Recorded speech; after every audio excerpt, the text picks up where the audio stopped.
ಪಂಚೆ ಧರಿಸಿದ್ದಕ್ಕೆ ರೈತನಿಗೆ ಮಾಲ್ ಸಿಬ್ಬಂದಿ ಒಳಗೆ ಪ್ರವೇಶ ಕೊಡಲಿಲ್ಲ ಅನ್ನೋ ಅವಮಾನ. ಸೊ ಮಾಲ್ ಒಳಗೆ ಬಿಡದೆ ಅವಮಾನಿಸಿದಂಥ ಮಾಲ್ ಸಿಬ್ಬಂದಿ ಬೆಂಗಳೂರಿನ ಜಿಟಿ ಮಾಲ್ನಲ್ಲಿ ಸಿಬ್ಬಂದಿ ದರ್ಪ ಮೆರೆದಿದ್ದರು. ಟಿವಿ9 ಜೊತೆ ನೋವು ತೋಡ್ಕೊಂಡಿದ್ದರು ರೈತ ಫಕೀರಪ್ಪ. ಮಾಲ್ ಒಳಗೆ ನನ್ನ ಬಿಡಲಿಲ್ಲ, ತುಂಬ ನೋವಾಯಿತು. ಕಲ್ಕಿ ಸಿನಿಮಾ ವೀಕ್ಷಣೆಗೆ ಚಿತ್ರಮಂದಿರಕ್ಕೆ ನಾವು ಫ್ಯಾಮಿಲಿ ಸಮೇತ ಬಂದಿದ್ವಿ. ಆದರೆ ಪಂಚೆ ಹಾಕಿದಂಥ ಕಾರಣಕ್ಕೆ ನಮಗೆ ಸೆಕ್ಯೂರಿಟಿ ಒಳಗಡೆ ಬಿಟ್ಟಿಲ್ಲ. ಅರ್ಧ ಗಂಟೆಗೂ ಹೆಚ್ಚು ಕಾಲ ಹೊರ ಕೂರಿಸಿದ್ದಾರೆ ಅಂತ ಹಾವೇರಿ ಮೂಲದ ವಯೋವೃದ್ಧ ರೈತ ಫಕೀರಪ್ಪ ಹೇಳಿದ್ದಾರೆ. ಇದು ಕಲ್ಕಿ ಸಿನಿಮಾಗೋಸ್ಕರ ಪುತ್ರನ ಜೊತೆಗೆ ಅವರು ಬಂದಿದ್ದರು. ಆದರೆ ನೀವು ಪಂಚೆ ಹಾಕಿದ್ದೀರಾ, ನಾವು ಮಾಲ್ ಒಳಗೆ ಬಿಡಲ್ಲ ಅಂತ ಇಲ್ಲಿ ಸೆಕ್ಯೂರಿಟಿ ಹೇಳಿದರಂತೆ. ಸೊ ಕಲ್ಕಿ ಸಿನಿಮಾ ವೀಕ್ಷಣೆಗೆ ಚಿತ್ರಮಂದಿರಕ್ಕೆ ಬಂದಿದ್ದೀವಿ, ಆದರೆ ನಮ್ಮನ್ನು ಈ ರೀತಿ ನಡ್ಸ್ಕೊಂಡಿರೋದು ನೋವಾಗಿದೆ. ಸಹಜವಾಗಿ ಇದು ರಾಜ್ಯದ ಜನರ ಆಕ್ರೋಶಕ್ಕೂ ಕೂಡ ಕಾರಣವಾಗಿದೆ. ಸಾಮಾನ್ಯ ಜನರಿಗೆ ಮಾಲ್ ಒಳಗೆ ಪ್ರವೇಶ ಇಲ್ಲ ಅಂತಂದರೆ ಏನರ್ಥ ಇದು, ಯಾವ ರೂಲ್ಸ್ ಇದು ಅಂತ ಈಗ ಜನ ಕೇಳ್ತಿದ್ದಾರೆ. ಇನ್ನು ಬೆಂಗಳೂರಿನ ಜಿಟಿ ಮಾಲ್ನಲ್ಲಿ ರೈತನಿಗೆ ಅವಮಾನ, ಮಾಲ್ ಬಳಿ ಕನ್ನಡಪರ ಹೋರಾಟಗಾರರು ಪ್ರತಿಭಟನೆ ನಡೆಸಿದ್ದಾರೆ. ರೂಪೇಶ್ ರಾಜಣ್ಣ ನೇತೃತ್ವದಲ್ಲಿ ಮಾಲ್ ಮುಂದೆ ಧರಣಿ ಆಯಿತು. ಪಂಚೆ ಶಾಲ್ ಹಾಕಿಕೊಂಡು ಬಂದಿರುವಂತಹ ಹೋರಾಟಗಾರರು ಮಾಲ್ ಮುಖ್ಯ ದ್ವಾರದಲ್ಲಿ ಕುಳಿತುಕೊಂಡು ಪ್ರತಿಭಟನೆ ಮಾಡ್ತಿದ್ದಾರೆ.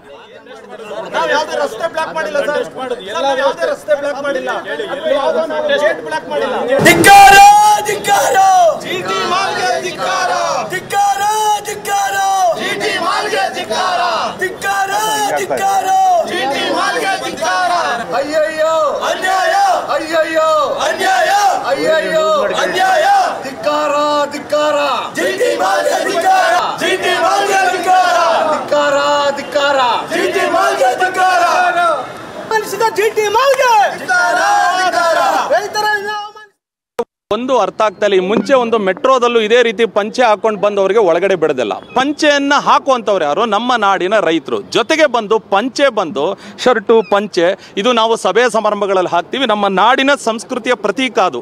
ಸೊ ಇಂಥ ಒಂದು ವಿಷಯದಲ್ಲಿ ನಿನ್ನೆ ಒಬ್ಬ ರೈತ ಬಂದು ನಾನು ಒಳಗಡೆ ಬಿಡೋದಲ್ಲ ಪಂಚೆ ಹಾಕಿಲ್ಲ ಅಂತಂದ್ರೆ, ಹಂಗಾರೆ ಪಂಚೆ ಹಾಕೊಂಡು ಹೊರಗಡೆ ಬಂದಿಲ್ಲ ಅಂದ್ರೆ ಈಗ CM ಸಿದ್ದರಾಮಯ್ಯನವರು ಪಂಚೆ ಶರ್ಟ್ ಹಾಕೊಂಡೇ ಬರ್ತಾರೆ, ಹಂಗಾರೆ ಅವ್ರನ್ನ ಒಳಗಡೆ ಬಿಡೋದಿಲ್ವ ನೀವು? ಅಣ್ಣವರು ಯಾವ್ದನ್ನ ಪ್ರತಿನಿಧಿಸಿದ್ರು? ಯಾವತ್ತಾರು ಪ್ಯಾಂಟ್ ಹಾಕಿದ್ರು? ಅವರು ಪಂಚೆ ಮತ್ತು ಶರ್ಟ್ ಅನ್ನ ಹಾಕೊಂಡು ಈ ನಾಡಿನ ಸಂಸ್ಕೃತಿಯನ್ನ ಉಸಿರಿರೋ ತನಕ ಕಾಪಾಡಿದ್ರು. ಅಂತೆ ಪಂಚೆ ಸಂಸ್ಕೃತಿಯನ್ನ ಇಲ್ಲಿ ಅರ್ತಕ್ಕಂಥ ಯಾರೋ ಸೆಕ್ಯೂರಿಟಿ ಸಿಬ್ಬಂದಿ ಯಾರೋ ಮ್ಯಾನೇಜರ್ ನಾವು ಬಿಡೋದಿಲ್ಲ ಅಂತ ಹೇಳ್ತಾ ಇದ್ರಲ್ಲ, ಈಗ ನಾವು ಪಂಚೆ ಶರ್ಟ್ ಹಾಕೋ ಬಂದಿದ್ದೀವಿ, ಅವ್ರಿಗೆ ತಾಕತ್ತಿದ್ರೆ ತಡಿಲಿ, ಈಗ ನೋಡ್ತೀನಿ ನಾವು ಒಳಗಡೆ ಹೋಗ್ತೀವಿ, ಈಗ ಒಳಗಡೆ ಹೋದ್ ನಾವು ಬಿಡೋದಿಲ್ವ ನೋಡ್ತೀವಿ. ಇದು ಖಂಡಿತವಾಗ್ಲೂ ಖಂಡನೀಯ ಸರ್. ಈ ತರದ ಒಂದು ತುಗುಲಕ್ ದರ್ಬಾರು ಇಲ್ಲ ಯಾವ್ದಾದ್ರು ಆದೇಶ ಇದೆಯಾ? ಕೊಡ್ಲಿ ಮಾಲ್ ಅವರು ಸರ್, ಈ ತರ ಪಂಚೆ ಹಾಕೋ ಬಂದವರಿಗೆ ಒಳಗಡೆ ಬಿಡೋದಿಲ್ಲ ಅಂತ ಏನಾದ್ರು ಆದೇಶ ಇದ್ರೆ ಆದೇಶ ಕೊಡ್ಲಿ. ಎಲ್ಲೋ ಉತ್ತರ ಭಾರತದವ್ರನ್ನ ತಂದು ಇಲ್ಲಿ ಹಾಕೋತಾರೆ, ಅವ್ರ ರಾಜ್ಯಗಳಲ್ಲಿ ಅವ್ರಿಗೆ ಪಂಚೆ ಅಂದ್ರೆ ಏನು ಅಂತಾನೆ ಗೊತ್ತಿಲ್ಲ. ಮತ್ತೆ ಪಂಚೆ ಇನ್ನು ರೈತರ ಕ್ಷಮೆ ಕೇಳಿದ್ದಾರೆ ಜಿಟಿ ಮಾಲ್ನ ಉಸ್ತುವಾರಿ ಸುರೇಶ್. ಸೆಕ್ಯೂರಿಟಿಯಿಂದ ತಪ್ಪಾಗಿದೆ, ನಾನು ಕ್ಷಮೆ ಕೇಳ್ತೇನೆ ಅಂತ ಅಲ್ಲಿನ ಉಸ್ತುವಾರಿ ಇನ್ಚಾರ್ಜ್ ಆಗಿರುವಂತ ಸುರೇಶ್ ಹೇಳಿದ್ದಾರೆ. ನಮ್ಮ ಸೆಕ್ಯೂರಿಟಿಯಿಂದ ತಪ್ಪಾಗಿದೆ, ನಾನು ಕ್ಷಮೆ ಕೇಳ್ತೇನೆ ಅಂತ ಸೆಕ್ಯೂರಿಟಿನ ಈಗಾಗಲೇ ಕೆಲಸದಿಂದ ವಜಾ ಮಾಡಿದ್ದೇನೆ ಅಂತ ಕೂಡ ಹೇಳಿದ್ದಾರೆ. ಸೊ ನಮ್ಮಿಂದ ತಪ್ಪಾಗಿದೆ, ದಯವಿಟ್ಟು ಕ್ಷಮೆ ಇರಲಿ ಅಂತ ಸುರೇಶ್ ಹೇಳಿರೋದು. ನಮ್ಮಲ್ಲಿ ಡ್ರೆಸ್ ಬಗ್ಗೆ ರೂಲ್ಸ್ ಇಲ್ಲ, ನಾವು ಕೂಡ ರೈತರ ಮಕ್ಕಳೇನೆ ಅಂತ ಸುರೇಶ್ ಹೇಳಿದ್ದಾರೆ. ರಾಜ್ಯದ ಎಲ್ಲಾ ರೈತರಿಗೂ ಕೂಡ ಕ್ಷಮೆ ಕೇಳ್ತೇನೆ ಅಂತ ಜಿಟಿ ಮಾಲ್ನ ಇನ್ಚಾರ್ಜ್ ಆಗಿರುವಂತ ಸುರೇಶ್, ಮಾಲ್ ಉಸ್ತುವಾರಿ ಸುರೇಶ್ ಟಿವಿ9 ಜೊತೆ ಮಾತನಾಡ್ತಾ ಈ ವಿಚಾರವನ್ನ ತಿಳಿಸಿದ್ದಾರೆ. ನಮ್ಮ ಪ್ರತಿನಿಧಿ ಕಿರಣ್ ಸೂರ್ಯ ಸುರೇಶ್ ಅವ್ರನ್ನ ಮಾತಾಡ್ತಿದ್ದಾರೆ, ಬನ್ನಿ ನೋಡೋಣ.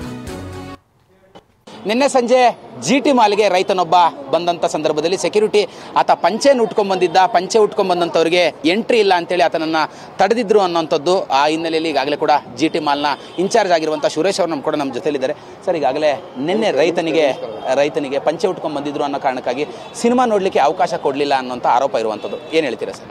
ಖಂಡಿತ ಅದು ತಪ್ಪಾಗಿದೆ. ಅವರು ತಪ್ಪು ಮಾಡಿದ್ದಾರೆ, ಸೆಕ್ಯೂರಿಟಿ ಗೊತ್ತಾಗಿಲ್ಲ, ಅವ್ರು ಹೊಸಬರು ಬಂದಿದ್ದಾರೆ. ನಮ್ಮಲ್ಲಿ ನಮ್ಮ ಮಾಲ್ ಓಪನ್ ಆದ ನಾರ್ತ್ ಕಡೆ ಎಲ್ಲ ಕಡೆಯಿಂದ ಬರ್ತಾರೆ. ಪಂಚೆ ಉಟ್ಕೊಂಡು ನಮಗೆ ಭಾರಿ ಸಂತೋಷ ಆಗಿದೆ. ನಮ್ಮ ಸಂಸ್ಕೃತಿ ಅದು ಪಂಚೆ ಉಟ್ಕೊಂಡ್ಬರೋದು. ನಾನೇ ಒಂದೆಂಟು ಹಬ್ಬ ಹುಣ್ಣಿಮೆಗೆ ನಾವೇ ಪಂಚೆ ಉಟ್ಕೊಂಡು ಬರ್ತೀವಿ, ಅದರಲ್ಲಿ ತಪ್ಪೇನಿಲ್ಲ. ಅದು ಯಾರೋ ಸೆಕ್ಯೂರಿಟಿ ತಪ್ಪು ಮಾಡಿದ್ದಾರೆ, ಅದನ್ನ ಎನ್ಕ್ವೈರಿ ಮಾಡಿ ಅವ್ರಿಗೇನು ಪನಿಷ್ಮೆಂಟ್ ಕೊಡ್ತೀನಿ. ಈಗಾಗಲೇ ಕೂಡ ಆತ ಹೇಳುವಂತ ಸಂದರ್ಭದಲ್ಲಿ ಹೇಳ್ತಾ ಇದ್ದ, ನಮಗೆ ರೂಲ್ಸ್ ಇದೆ ಅಂತೇಳಿ. ಜಿಟಿ ಮಾಲ್ ಅಂತ ರೂಲ್ಸ್ ಇದೆಯಾ ಅಂತ? ಖಂಡಿತ ಇಲ್ಲ, ಖಂಡಿತ ಇಲ್ಲ. ನಾವು ಯಾರಿಗೂ ರೂಲ್ಸ್ ಆ ಥರ ಮಾಡಿಲ್ಲ, ಅದು ಇಲ್ಲವೇ ಇಲ್ಲ, ಅದು ಖಂಡಿತ ಇಲ್ಲ. ಸರ್, ಈಗಾಗಲೇ ರಾಜ್ಯಾದ್ಯಂತ ಬೆಂಗಳೂರಿನಾದ್ಯಂತ ಸಾಕಷ್ಟು ದೊಡ್ಡ ಮಟ್ಟದಲ್ಲಿ ಆಕ್ರೋಶ ಕೂಡ ವ್ಯಕ್ತವಾಗ್ತಿದೆ ನಿಮ್ಮ ಮಾಲಿನ ವಿರುದ್ಧವಾಗಿ, ಏನ್ ಹೇಳ್ತೀರಾ ಸರ್? ಇಲ್ಲ ಇಲ್ಲ, ಎಲ್ಲರ ಪರವಾಗಿ ನಾನು ಕ್ಷಮೆ ಕೇಳ್ತೀನಿ. ಓಕೆ ಸರ್, ಆತನ ವಿರುದ್ಧವಾಗಿ ಏನಾದ್ರು ಕ್ರಮ ಕೈಗೊಳ್ಳುವಂಥದ್ದು ಇಲ್ಲ, ಆತನ ಏನಾದ್ರು ವಿಚಾರಣೆ ಮಾಡಿದ್ರೆ, ಯಾರು ಹೇಳಿದ್ರು ಇಂಥದ್ದೊಂದು ಸೂಚನೆ ಕೊಡ್ಲಿಕ್ಕೆ ಅಂತ ಏನಾದ್ರು ತನಿಖೆ ಮಾಡಿದ್ರ ಅಂತ? ಇಲ್ಲ, ತನಿಖೆ ಮಾಡ್ತೀನಿ, ಮಾಡ್ಬಿಟ್ಟು ತಿಳಿಸ್ತೀನಿ ಖಂಡಿತ. ಸರ್, ಅಂದ್ರೆ ಏನಾದ್ರು ಆತನ ಮೇಲೆ ಈಗಾಗಲೇ ಕೂಡ ಶಿಸ್ತು ಕ್ರಮಕ್ಕೆ ಏನಾದ್ರು ಮಾಡಿದೀರಾ ಅಂತ? ತೆಗೆದಾಕಿದ್ದೀನಿ, ಕೆಲಸ ತೆಗೆದಾಕಿದ್ದೀನಿ. ಅವ್ರಿಗೆ ಕೇಳ್ಬಿಟ್ಟು ಆ ಥರ ವ್ಯವಸ್ಥೆ ಮಾಡ್ತೀನಿ. ಮುಂದೆ ಏನಾದ್ರು ಈ ಮಾಲ್ನ ಹೊರಭಾಗದಲ್ಲಿ ಈ ತರದ್ ಏನೋ ಡ್ರೆಸ್ ಕೋಡ್ ಇಲ್ಲ ಅನ್ನೋಂಥದ್ದು ಇಲ್ಲ, ಇಂಥದ್ದು ಏನಾದ್ರು ಡ್ರೆಸ್ ಅನ್ನ ಧರಿಸಿ ಬರಬೇಕು ಅನ್ನೋಂಥದ್ದು ಏನಾದ್ರು ಮಾಹಿತಿ ಫಲಕಗಳನ್ನ ಹಾಕ್ತಾ ಇರಾ ಅಂತ? ಅದೇ ತರದಿಲ್ಲ, ಪ್ರತಿಯೊಬ್ಬರು ಬರ್ಬೋದು, ನಾವು ಆ ಥರ ಇದು ಮಾಡಿಲ್ಲ.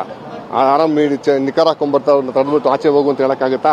ಮಾಲ್ ಖುಷಿಯಾಗಿ ಬರುತ್ತೆ ಕಾಲೇಜ್ ಹುಡುಗರಲ್ಲ, ಅದನ್ನ ಯಾವ್ದಾಗ ಮಡಗಿಲ್ಲ, ರೂಲ್ಸ್ ಮಾಡಿಲ್ಲ. ಕಡೆಯದಾಗಿ ರೈತ ಸಮೂಹ ರಾಜ್ಯಾದ್ಯಂತ ತುಂಬಾ ದೊಡ್ಡ ಮಟ್ಟದಲ್ಲಿ ಆಕ್ರೋಶ ವ್ಯಕ್ತಪಡಿಸಿದ್ದಾರೆ. ಈಗಾಗಲೇ ಕೂಡ ಕುರುಬ ಶಾಂತಿಕುಮಾರ್ ಇರ್ಬೋದು, ಬಡಗಲಪುರ ನಾಗೇಂದ್ರ ಅವರು ಇರ್ಬೋದು, ಕೋಡಿಹಳ್ಳಿ ಚಂದ್ರಶೇಖರ್ ಎಲ್ಲರೂ ಕೂಡ ಆಕ್ರೋಶ ವ್ಯಕ್ತಪಡಿಸಿದ್ದಾರೆ. ಅವ್ರಿಗೂ ಕೈ ಮುದ್ದು ಕೇಳ್ತೀನಿ, ನಾವು ಯಾವ್ದು ತಪ್ಪು ಮಾಡಿಲ್ಲ, ಸೆಕ್ಯೂರಿಟಿ ತಪ್ಪು ಮಾಡಿ ಅವ್ನ ಪರವಾಗಿ ಅವ್ರಿಗೂ ಎಲ್ಲ ನಾನು ಕ್ಷಮೆ ಕೇಳ್ತೀನಿ. ಆಗ್ಬೋದಾ? ಮಾಲ್ ಪಗ ಅಂತ ಕೇಳ್ತೀನಿ. ಅಂದ್ರೆ ಇವಿಷ್ಟು ಕೂಡ ಮಾಲ್ನ ಇನ್ಚಾರ್ಜ್ ಆಗಿರುವಂತಹ ಸುರೇಶ್ ಅವರು ಮತ್ತು ಕ್ಯಾಮ್ರಾ ಪರ್ಸನ್ ಜಗನ್ ಜೊತೆ ಕಿರಣ್ ಸೂರ್ಯ, TV9 ಬೆಂಗಳೂರು. ಇನ್ನು ಇದೇ GT ಮಾಲ್ಗೆ ಮತ್ತೆ ರೈತ ಫಕೀರಪ್ಪ ಅವ್ರನ್ನ ಕರೆಸ್ಕೊಳ್ಳಲಾಗಿದೆ. ಮಾಲ್ ಒಳಗೆ ಮತ್ತೆ ಪಂಚೆ ಹಾಕೊಂಡು ಅಲ್ಲಿ ಬರ್ತಿದ್ದಾರೆ, ನೀವು ನೋಡ್ಬೋದು. ಮಾಲ್ ಬಳಿ ಬಂದಂಥ ರೈತ ಫಕೀರಪ್ಪ ಮಾಲ್ ಒಳಗೆ ಬಂದ ಮೇಲೆ ಪಂಚೆ ಧರಿಸಿ ಪ್ರವೇಶ ಮಾಡಿದ್ರು. ಫಕೀರಪ್ಪಗೆ ಶಾಲು, ಹೂವಿನ ಹಾರ ಅಲ್ಲಿ ಕೊಟ್ಟು ಕ್ಷಮೆ ಕೇಳಿದ್ರು ಮಾಲ್ನ ಇನ್ಚಾರ್ಜ್ ಸುರೇಶ್. ನೋಡಿ, ಇವರೇ ಫಕೀರಪ್ಪ ಅವರೇ ನಿನ್ನೆ ಕಲ್ಕಿ ಸಿನಿಮಾಕ್ಕೆ ಹೋಗಿದ್ದು, ಅಲ್ಲಿ ಎಂಟ್ರಿ ಸಿಗಲಿಲ್ಲ. ಅದಾದಮೇಲೆ ಈಗ ಸ್ವತಃ ಅವ್ರನ್ನೇ ಅಲ್ಲಿ ಕರ್ಕೊಂಡು ಬರಲಾಗಿದೆ. ಸೊ ಡ್ರೆಸ್ ಬಗ್ಗೆ ರೂಲ್ಸ್ ಇಲ್ಲ, ನಾವು ಕೂಡ ರೈತರ ಮಕ್ಕಳು ಅಂತ ಸ್ಥಳೀಯರು ಹೇಳಿರೋದು. ಸೊ GT ಮಾಲ್, TV9ಗೆ GT ಮಾಲ್ನ ಉಸ್ತುವಾರಿ ಸುರೇಶ್ ಅವರು ಹೇಳಿಕೆಯನ್ನ ಕೊಟ್ಟಿದ್ದಾರೆ. ಸೊ ಅದಾದ ನಂತರ ಅಲ್ಲಿ ಅವರಿಗೆ ಹೂವಿನ ಹಾರ ಇದೆಲ್ಲ ಶಾಲ್ ಕೊಟ್ಟು ಅಲ್ಲಿ ಸನ್ಮಾನ ಮಾಡಿದ್ರು. ಬನ್ನಿ ಫಕೀರಪ್ಪ ಅವ್ರು ಮಾತನಾಡಿದ್ರು ನೋಡೋಣ.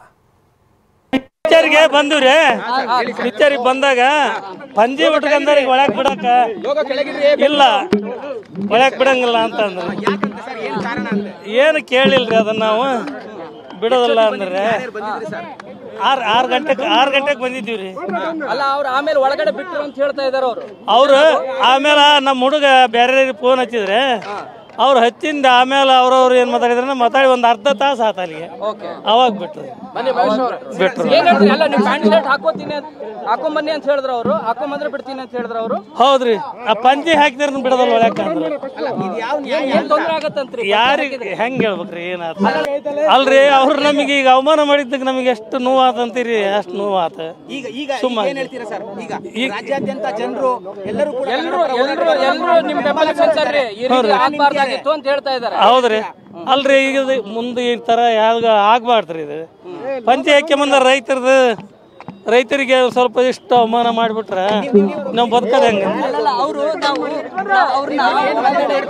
ಅಲ್ಲ, ಸಿದ್ದರಾಮಯ್ಯರು ಕೂಡ ಪಂಚೆ ಉಡ್ತಾರ್ರಿ.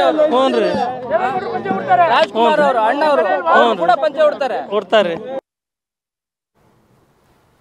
ಇದು ಫಕೀರಪ್ಪ ಮತ್ತೆ ವಾಪಸ್ ಬಂದರು ರೈತರು. ಅವ್ರನ್ನ ನೆನ್ನೆ ನೋಡಿ ಈ ರೀತಿ ಎಂಟ್ರಿ ಕೊಡಲಿಲ್ಲ ಅವರಿಗೆ. ಅದಾದಮೇಲೆ ಇದು ರಾಜ್ಯಾದ್ಯಂತ ಸುದ್ದಿ ಆಯಿತು. TV9 ಕೂಡ ಈ ಬಗ್ಗೆ ವರದಿಯನ್ನು ಪ್ರಸಾರ ಮಾಡಿದೆ. ಅದಾದಮೇಲೆ ಈಗ ಅವ್ರನ್ನೇ ಕರೆಸಿ ಅಲ್ಲಿ ಅವರಿಗೆ ಹೂವಿನ ಹಾರ ಹಾಕಿ ಹಾಗೇನೆ ಶಾಲು ಹೊತ್ತಿಸಿ ಸನ್ಮಾನ ಮಾಡಿರುವಂಥದ್ದು ಕೂಡ ಆಗಿದೆ. ಸುಮಾರು ಅರ್ಧ ಗಂಟೆಗೂ ಹೆಚ್ಚು ಕಾಲ ನೆನ್ನೆ ನಿಲ್ಲಿಸಲಾಗಿತ್ತು ಹಾವೇರಿ ಮೂಲದ ವಯೋವೃದ್ಧ ರೈತ ಫಕೀರಪ್ಪ ಅವ್ರಿಗೆ. ಸೊ ಹಿಂದೆ ಮೆಟ್ರೋನಲ್ಲೂ ಕೂಡ ಇಂಥದ್ದೇ ಒಂದಷ್ಟು ವಿಚಾರಗಳಾಗಿತ್ತು. ನೀವು ನೋಡ್ಬೋದು ಈಗ ಸನ್ಮಾನ ಮಾಡಿರುವಂಥ ದೃಶ್ಯ ಅದು.